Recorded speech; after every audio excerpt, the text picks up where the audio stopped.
There's a moment that has become strangely familiar. You sit down to do something that actually matters. Maybe it's finishing a report, studying for an exam, reading a book you've wanted to read for months, writing that first page you've been putting off. You open your laptop with every intention of focusing. Then, almost without noticing, something pulls you away. A notification, a message, a thought that reminds you to quickly check something. One browser tab becomes 3. 3 become 8. A few minutes disappear. Then 20. Then an hour. By the end of it, you've been mentally exhausted, without feeling like you've actually done anything. The frustrating part isn't that you got distracted. It's that this keeps happening. You know what you should do. You genuinely want to do it. And yet, something feels stronger than your intention. Eventually, a quiet thought begins to form. Maybe I've just lost my ability to focus. For many people, that's where the story ends. They blame themselves. I'm lazy. I have no discipline. My attention span is ruined. Sounds reasonable. After all, if you keep failing to concentrate, what other explanation could there be? But before accepting that conclusion, consider something curious. This isn't happening to just a handful of people. Students struggle to finish a chapter without checking their phones. Professionals switch between emails, meetings, and notifications all day, only to wonder why meaningful work never seems to get done. People who once loved reading now find themselves rereading the same paragraph 3 times. Parents describe feeling mentally scattered from the moment they wake up. Teachers notice students finding it harder to stay engaged.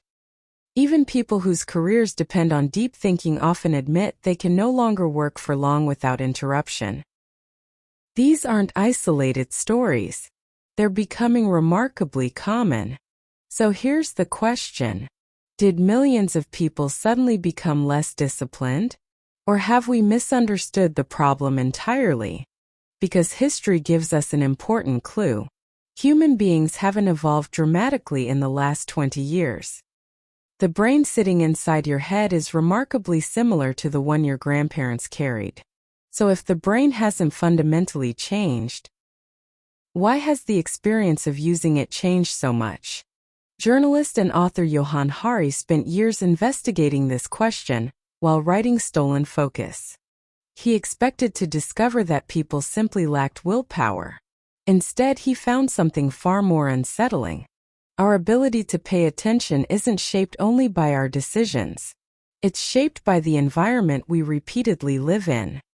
That idea sounds simple, but if it's true, then it changes everything.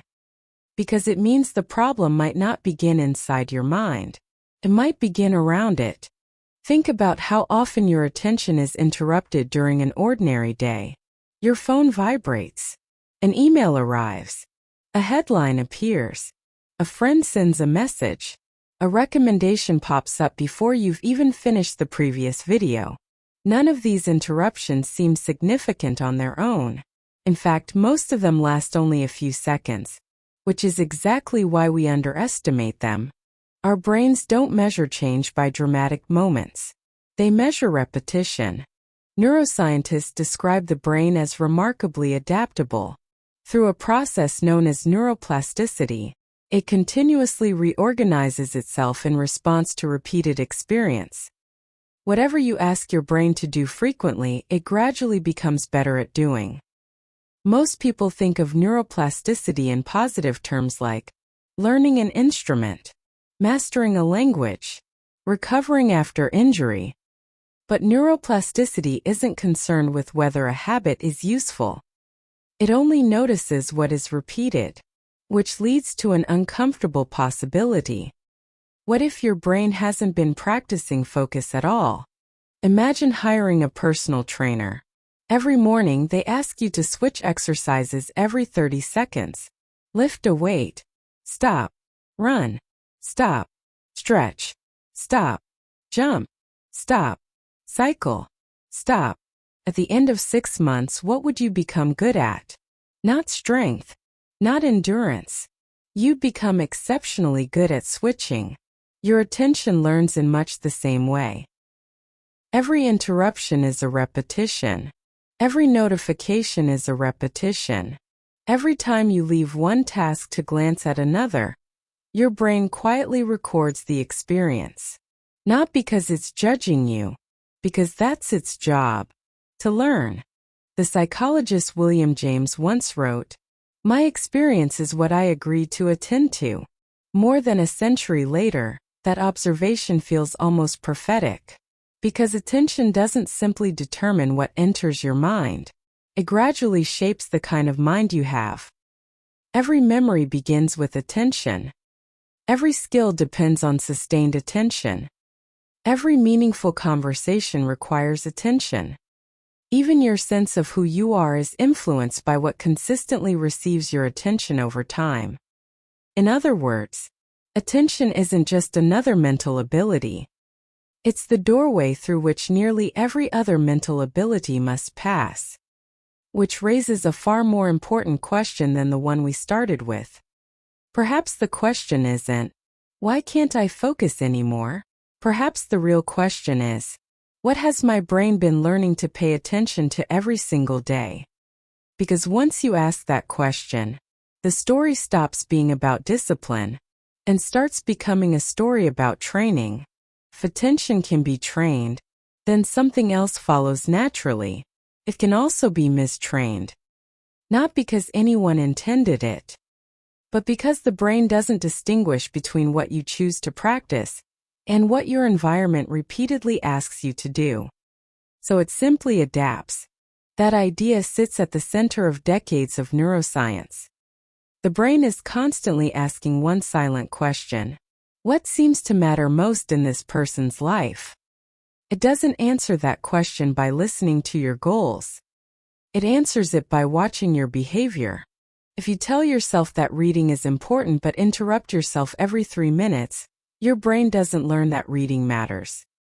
It learns that interruptions matter. If you say deep work is valuable, but spend every morning switching between messages, emails, and notifications, your brain doesn't strengthen sustained attention. It strengthens rapid switching. The lesson isn't learned from intention. It's learned from repetition. This is one of the ideas that runs through author James Clear's work on habits. Every repeated action is like a vote for the kind of person you're becoming. Most people apply that idea to exercise or healthy eating. But it also applies to attention. Every time you protect your focus, you're casting a vote for a mind that can stay with difficult things. Every time you abandon it, you're casting a vote for a mind that expects constant change. Neither vote defines you on its own, but thousands of them eventually do. This is why so many people feel mentally exhausted, even after a day that doesn't seem physically demanding. It's not always the amount of work that's draining, it's the constant switching. A business professor described this phenomenon as attention residue. She found that when we move from one task to another, a part of our attention often stays behind. Imagine you're writing an important report when a message arrives. You stop for 30 seconds to reply. Then you return to the report. Feels as though you've gone back to work. But mentally, a small part of you is still with that conversation. Now imagine repeating that pattern dozens of times a day. By evening, your attention hasn't simply been used. It's been fragmented, like a sheet of paper torn into smaller and smaller pieces. This is one reason why many people finish the day feeling strangely busy, but unable to remember what they actually accomplished. And yet, there's another layer that often goes unnoticed. Modern technology doesn't simply interrupt attention, competes for it. Companies don't succeed by selling products alone. Increasingly, they succeed by capturing minutes, and then hours, of your attention. Every recommendation, autoplay feature, notification, and infinite feed is designed around a simple reality.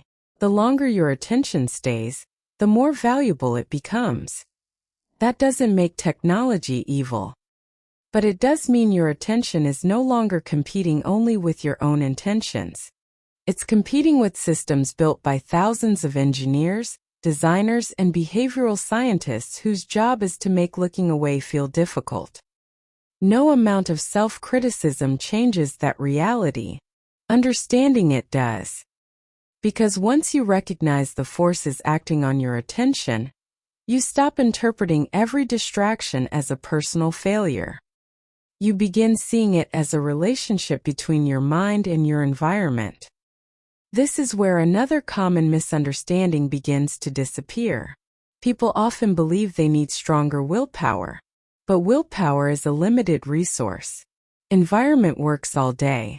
Cal Newport, a computer science professor and the author of the book Deep Work, has argued that the ability to perform meaningful work depends on periods of uninterrupted concentration.